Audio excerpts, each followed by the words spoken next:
Today, coffee is a popular beverage enjoyed by many around the world. Latin America exports over 2/3 of the world's coffee.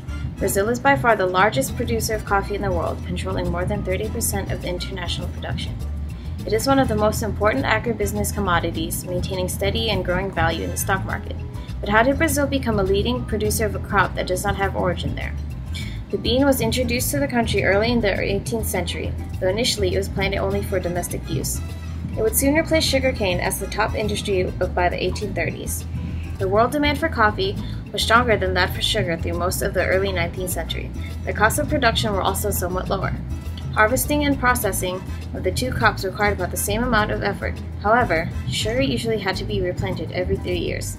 The coffee tree flourished in the same soil suitable for sugar with relatively small managerial input on the part of the planters. Coffee allowed a better margin of profit above the cost of transport. Brazil's fertile land and proximity to Africa made it an ideal place for coffee. Fertile land was cheap, and Brazil's proximity to Africa made slave labor relatively inexpensive. Slave labor had already been used in the successful sugar industry. As coffee cultivation grew, so did slave imports to Rio.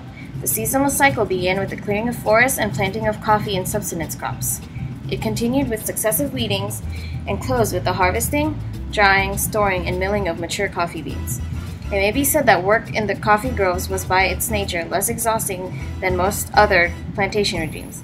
Its most wearing task was the incessant weeding between rows, but as the plantation worker said, neither man nor his land rests. After the banning of slave importation in 1850, coffee growers experimented with alternative labor schemes. At first, the planters paid for the transportation of European immigrants, giving them housing and a number of coffee trees to tend along with land to provide for themselves. However, the catch was that the sharecroppers had to pay off the debt they incurred for the transportation costs. Since it was illegal for immigrants to move off of the land until all debts were repaid, this amounted to debt peonage, essentially another form of slavery. The production of coffee was greatly impacted by technological advances. Milling was advanced by steam power late in the 19th century. Milling consisted of tasks done to prepare and pack the coffee beans for export. The advent of the railroad and steamship in South America allowed the rate of export expansion to stay at a quick pace. Before the railroad, transport for coffee beans had been very expensive and had often damaged the beans.